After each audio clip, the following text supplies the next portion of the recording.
Assalamualaikum warahmatullahi wabarakatuh. Waalaikumsalam warahmatullahi wabarakatuh. Alhamdulillahilladzi an'ama 'alaina wa hadana ila dinil Islam. Allahumma shalli wa sallim wa barik ala sayyidina Muhammad wa ala alihi wa sahbihi ajma'in. Amma ba'du. Rabbi shrah li sadri wa yassir li amri wa hlul 'uqdatam min lisani yafqahu qawli. Subhanaka la ilma lana illa ma 'allamtana innaka antal 'alimul hakim. La haula wa la quwwata illa billahil 'aliyyil 'azim. Alhamdulillah wa syukru ala ni'matillah. Puji syukur atas segala rahmat, rahman dan rahim serta karunia Allah Subhanahu wa taala yang telah diberikan kepada kita. Mudah-mudahan kita senantiasa bisa menjaganya, merawatnya, memeliharanya, sehingga dengan syukur itu Allah akan menambah segala nikmat yang diberikan kepada kita. Amin ya Allah ya Rabbal alamin. Salawat dan salam kita haturkan kepada junjungan alam baginda Nabi besar Muhammad sallallahu alaihi wasallam, kepada keluarganya, para sahabat, para pengikut tabi'in hingga akhir zaman. Amin ya Allah ya Rabbal alamin. Dan alhamdulillah hari ini kita berada pada bulan Maulid, hari yang ke-11 ya. Insya Allah besok 10 sekarang nanti 10 11 di mana salah satu kegembiraan orang-orang yang cinta kepada Rasulullah SAW adalah dengan bergembiranya atas kelahiran baginda Nabi SAW, sehingga hari kelahiran Nabi atau bulan kelahiran Nabi senantiasa diperingati, senantiasa diagungkan dengan berbagai acara, dengan berbagai upacara yang berkaitan dengan dalam rangka mendekatkan diri kepada Allah Subhanahu wa taala. Dengan harapan tentunya orang-orang yang beriman yang senantiasa cinta kepada Nabi, dengan harapan mudah-mudahan semakin dapat menjalankan segala apa yang telah diperintahkan oleh baginda Nabi, segala apa yang telah dicontohkan oleh baginda Nabi sallallahu alaihi wasallam. Oleh karenanya, salah satu bukti tanda cintanya ketika datang di bulan Maulid ini adalah dengan memperbanyak membaca sholawat. Dengan memperbanyak membaca sholawat. Karena sholawat ini adalah perintah Nabi, perintah Allah Subhanahu wa taala kepada orang-orang yang beriman. Ya ayyuhalladzina amanu shallu alaihi wa sallimu taslima. Sebelumnya diawali dengan kalimat innallaha wa malaikatahu yusholluna 'alan nabi. Sesungguhnya Allah dan para malaikatnya bersolawat kepada Nabi. Jadi Allah, para malaikat bersolawat kepada Nabi. Ya ayyuhalladzina amanu, wahai orang-orang yang beriman, shallu alaihi wa sallimu taslima. Bersolawatlah kalian, bersalimlah kalian kepada Nabi sallallahu alaihi wasallam dengan sebaik-baiknya, dengan solawat dan salam yang paling baik kau hantarkan kepadanya. Nah, ini perintah Allah. Nah, perintah Allah. Apalagi di bulan Maulid ini sebagai bukti kegembiraan dan kecintaan atas kelahiran baginda Nabi, di antaranya adalah kita memperbanyak untuk meningkatkan bacaan sholawat. Karena itu saya mengajak sebelum kita mulai, kita bersama-sama membaca sholawat terlebih dahulu sebelum kita lanjutkan taklim kita. Sholawat apa? Sholawat apa?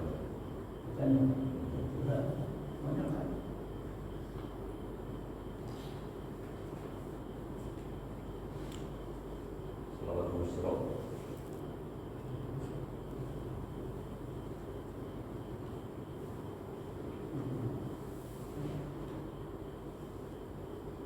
Allahumma salli wa sallim ala sayyidina Muhammadin sahibil bushra salatan tubashshiruna biha wa ahlana wa awladana wa jami'a masyayikhina wa mu'allimina wa talabatana wa talibatina min yawmina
أعوذ بالله من الشيطان الرجيم أعوذ بالله من الشيطان الرجيم بسم الله الرحمن الرحيم بسم الله الرحمن الرحيم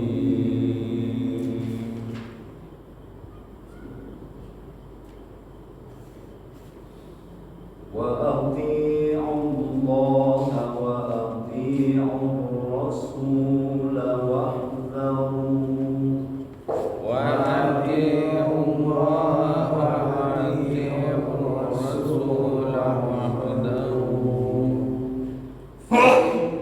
فإن توليتم فاعلموا أنما على رسولنا البلاغ المبين فإن توليتم فاعلموا أنما على رسولنا البلاغ المبين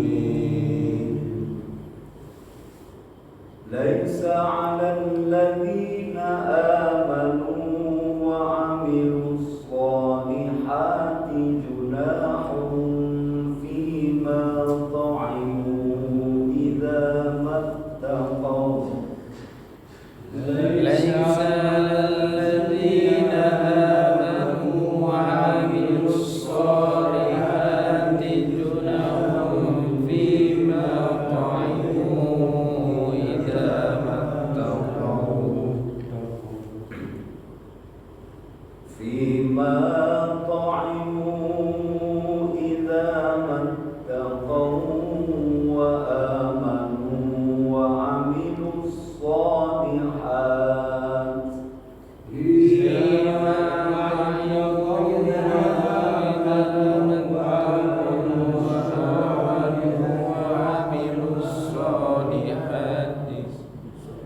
وعملوا الصالحات ثم اتقوا وآمنوا ثم اتقوا وأحسنوا وعملوا الصالحات ثم اتقوا وآمنوا ثم اتقوا وأحسنوا والله يحب المحسنين والله يحب المحسنين يا أيها الذين آمنوا ليبلونكم الله بشيء من الصيد يا أيها الذين آمنوا ليبلونكم الله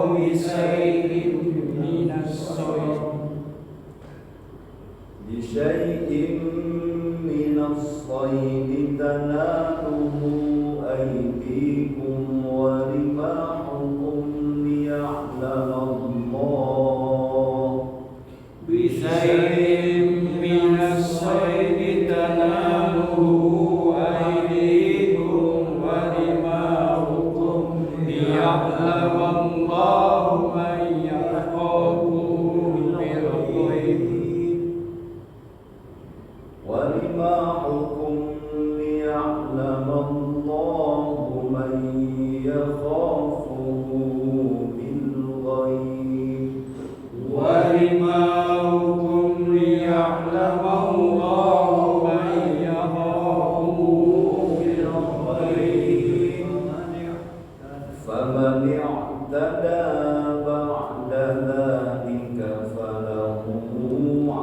فله عذاب أليم ومن يعتدى بعد ذلك فله عذاب أليم والله أعلم بالصواب أي بحق المراد وأطيعوا الله وأطيعوا الرسول واحذروا وأطيعوا الله dan bertakwalah atau taatlah dan taatlah kalian semua kepada Allah wa atiur rasul dan taatlah kalian semua kepada Rasul wahdharu dan berhati-hatilah fa in tawallaitum dan jika kalian berpaling dari taat kepada Allah taat kepada Rasul. Jadi ini perintah Allah supaya orang-orang yang beriman itu senantiasa taat kepadanya, taat kepada Allah juga taat kepada Rasul. Karena ini satu paket. Tidak bisa orang hanya taat kepada Allah tapi tidak taat kepada Rasul, atau sebaliknya hanya taat kepada Rasul tapi tidak taat kepada Allah. Satu paket, tidak bisa dipisahkan. Wahdaru dan berhati-hatilah. Perintah taat ini tidak lepas berkaitan dengan perintah Allah dan larangan Allah. Yakni dalam ayat yang ke-90 jelas-jelas Allah melarang kepada orang-orang yang beriman, sekaligus juga menyatakan bahwa innamal khamru wal maisir wal ansab wal azlam rijsun min amalis syaitan fajtanibu. Khamar, berjudi, berkurban untuk berhala, kemudian mengundi nasi, semuanya itu adalah rijsun, perbuatan yang keji, bagian dari perbuatan syaitan. Karena itu fajtanibu, jauhi. Nah, jadi perintahnya adalah untuk menjauhi semua itu. Nah, maka dalam ayat yang berikutnya ini yang baru kita baca, taatlah kalian semua kepada Allah, taatlah kalian semua kepada Rasulullah. Wahdaru dan berhati-hatilah di di dalam menjalankan ketaatan itu.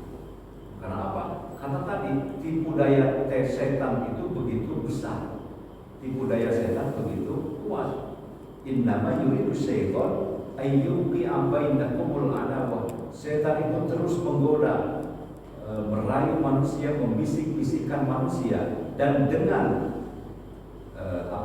dengan khomar itu, dengan maisir, dengan berjudi itu, karena itu akan menimbulkan permusuhan, kebencian di antara kalian semua. Nah, maka dari itu berhati-hati di dalam ketaatan kepada Allah dan Rasul. Nah, fa in tawallaitum, dan jika kalian berpaling, tidak taat kepadanya, tidak taat kepada Rasul juga, fa'lamu, maka ketahuilah, annama, kata Nabi, annama kata Allah, ala Rasulina al-balagh, bahwa kewajiban Rasul itu hanyalah menyampaikan amanat dengan jelas. Nah, jadi ketika Rasulullah SAW membawa pesan dari Allah Subhanahu wa Ta'ala untuk disampaikan kepada umatnya, itu wajib. Rasul itu tabligh, wajib menyampaikan. Karena sifat Rasul itu diantaranya adalah tabligh, menyampaikan. Rasulullah, setiap Rasul itu pasti tabligh. Nabi Muhammad itu pasti tabligh, pasti menyampaikan semua informasi yang dipesan oleh Allah untuk disampaikan kepada manusia. Tidak ada yang dikurangi, tidak ada yang diubetin. Itu sudah pasti tabligh. Nah, itu memang kewajiban sebagai seorang Rasul. Tetapi annama ala Rasulina al-balaghul mubin, kewajiban bagi Rasul itu hanya menyampaikan sejelas-jelasnya, menyampaikan pesan sejelas-jelasnya, seterang-terangnya. Itu kewajiban Rasul. Adapun orang lain, adapun manusia menerima atau tidak, itu bukan urusan Rasulullah. Adapun orang mau beriman kepada Nabi, adapun orang mau menerima kepada Nabi sebagai Rasul, ataukah tidak mau beriman kepada Nabi, itu sudah bukan lagi kewajiban Nabi Shallallahu Alaihi Wasallam. Jadi Nabi yang penting kewajibannya adalah hanya menyampaikan. Karena keimanan itu adalah hak prerogatif Allah. Hidayah itu adalah prerogatif pemberian Allah. Betapa banyak orang yang sudah mengetahui suatu ilmu, suatu hal, tetapi dia tidak mau dan tidak mampu menjalankan. Berarti dia belum mendapatkan hidayah, belum memperoleh hidayah taufik dari Allah Subhanahu wa Ta'ala, sehingga dia tidak mau menjalankan. Nah, jadi Rasulullah itu kewajibannya hanyalah menyampaikan. Jadi yang dimaksud dari ayat ini, annama ala Rasulina al-balaghul mubin. Laisa 'alal ladzina amanu wa 'amilus sholihati junahun fima ta'imu. Laisa 'alal ladzina amanu, tidak ada bagi orang-orang yang beriman, tidaklah berdosa, wa 'amilus sholihat, dan bagi orang yang mengerjakan amal soleh, junahun, dosa. Jadi tidak ada dosa, tidak ada dosa bagi orang-orang yang beriman dan juga bagi orang yang beramal soleh, bima qaimu, tentang apa yang mereka makan dahulu, dengan sebab ketidaktahuan atau dengan sebab belum turun larangan. Ketika belum ada turun larangan khamar itu haram, kan itu menjadi kebiasaan ya, pada saat itu khamar itu menjadi sebuah kebiasaan, tradisi, sudah biasa. Khamar, judi dan lain sebagainya sudah biasa, jadi adat, menjadi tradisi. Memang belum ada larangan, belum turun ayat, belum turun larangan dari Allah Subhanahu wa Ta'ala dengan melalui pesan yang disampaikan kepada baginda Nabi Sallallahu Alaihi Wasallam. Artinya apa? Berarti di situ laisa 'alal ladzina amanu wa 'amilus sholihat junahun. itu tidak ada dosa. Artinya tidak dicatat sebagai sebuah dosa. Maksudnya adalah orang-orang yang beriman kepada Nabi, tetapi sebelum beriman kepada Nabi, perbuatan mereka adalah melakukan apa tadi? Minuman keras, judi, dan semuanya dilakukan. Yang rinsul tadi, yang keji itu dilakukan karena memang belum ada turun ayat. Nah, ketika dia beriman, lalu dia mengetahui tentang larangan itu, artinya perbuatan-perbuatan yang lalu itu tidak dicatat sebagai sebuah dosa. Nah, tidak dihitung sebagai sebuah dosa karena memang belum datangnya larangan. Ini yang dimaksud ayat ini. Fima qa'imu, apa yang mereka makan dahulu, yang haram-haram dimakan, tidak ada dosa. La junah. Junahun, laisa junahun, tidak ada dosa. Idza mattaqau, apabila setelah itu mereka bertakwa kepada Allah, wa amanu, dan juga beriman kepada Allah dan Rasulnya, wa amilus solihati, dan diikuti dengan amal yang soleh. Summa taqau, kemudian mereka juga bertakwa, wa amanu, dan beriman pula. Summa taqau, kemudian bertakwa lagi. Artinya apa ayat ini diulang-ulang? Artinya ayat ini diulang-ulang adalah ketika dia sudah beriman, ketika dia sudah bertakwa, kemudian berbuat baik, beramal soleh, terus-menerus melaksanakan itu. Wallahu yuhibbul muhsinin, Allah sangat mencintai orang-orang yang berbuat kebaikan. Jadi perbuatan keji yang dulu karena memang belum ada larangan itu tidak dicatat sebagai dosa. Asalkan apa? Terus bertakwa, terus beriman, bertakwa dan beriman, dan berbuat kebaikan, tidak melakukan dosa itu lagi, tidak melakukan perbuatan keji tadi lagi, tidak melakukan apa? Minum khamar lagi. Tetapi kalau minum khamar lagi, perbuatan judi lagi, dan sebagainya, maka tetap itu akan dicatat karena dia sudah beriman, karena dia sudah apa? Sudah turun ayat larangan-larangan perbuatan tersebut. Wallahu yuhibbul muhsinin, Allah sangat mencintai orang-orang yang senantiasa terus-menerus berbuat kebaikan. Ya ayyuhalladzina amanu, wahai orang-orang yang beriman, la yabluwannakumullah, Allah pasti akan menguji kalian bisyai'in minas shaidi, dengan sesuatu dari hewan buruan, tanaluhu, di mana yang sangat mudah untuk didapatkan hewan buruan itu, aidikum, diperolehnya dengan tangan kalian, warimahukum, dan ataupun dengan tombak, dengan alat, dengan kayu, dengan bambu, atau dengan ketapel. Liya'lamallahu, supaya Allah mengetahui, may yakhafuhu bil ghaib, siapa yang takut kepadanya meskipun Allah tidak melihatnya. Ayat ini berkaitan dengan larangan, nanti pada ayat selanjutnya ada. Nah, lanjutkan dulu. Famani tada, maka barang siapa yang melampaui batas ba'da dzalika, setelah itu, falahu adzabun alim, maka dia akan mendapatkan azab yang sangat pedih.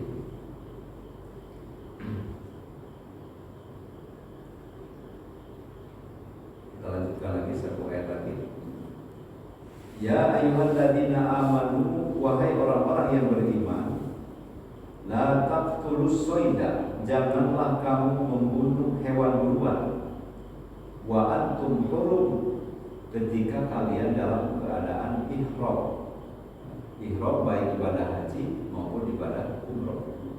Jadi jangan membunuh hewan buruan, hewan-hewan yang ada ketika kalian sedang beribadah haji atau umroh, berihram.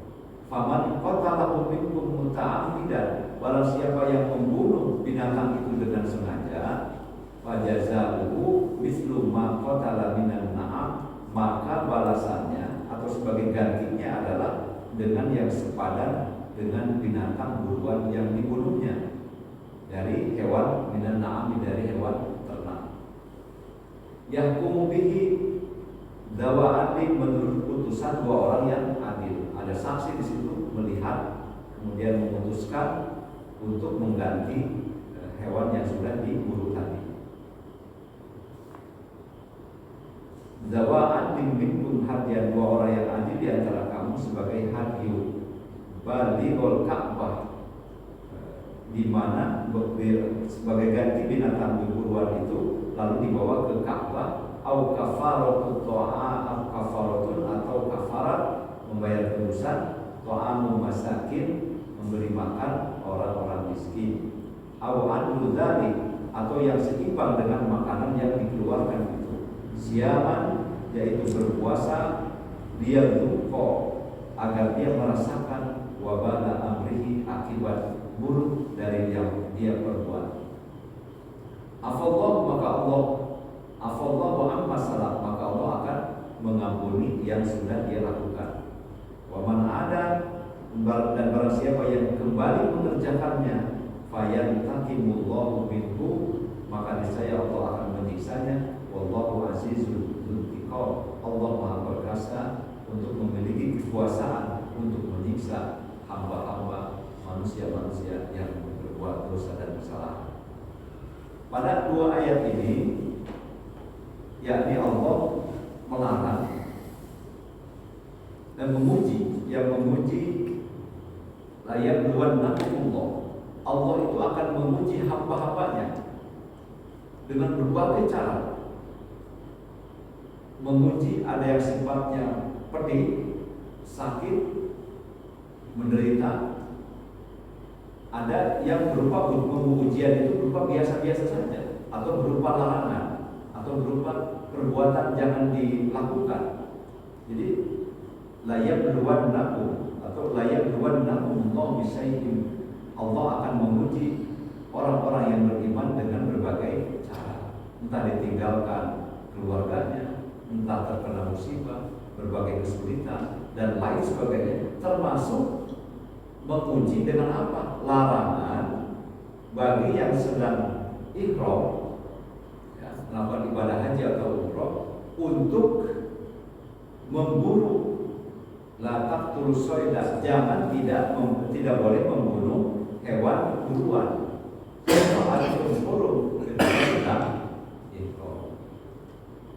Pada zaman dulu, pada zaman sahabat, ini ceritanya adalah ketika dalam perjalanan untuk melaksanakan umroh, ibadah haji atau umroh atau untuk ihram, itu ujiannya adalah binatang begitu banyak, burung-burung begitu banyak, saking banyaknya itu tidak perlu pakai alat lagi, pada nyamperin kan gitu ya. Burung-burung pada nyamperin, ya tinggal dipakai tangan juga dapat. Pokoknya binatang-binatang apapun yang bisa dimakan itu sangat mudah ditangkap, tidak perlu pakai alat. Itu Allah memang mengujinya seperti itu. Itu ujian.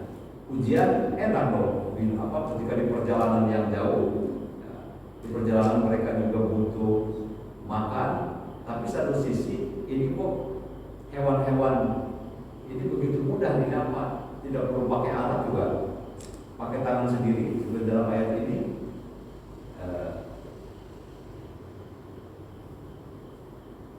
minas soidi tanaluhu aidikum warimahukum, begitu mudah engkau dapat binatang buruan itu dengan tanganmu atau dengan tombakmu,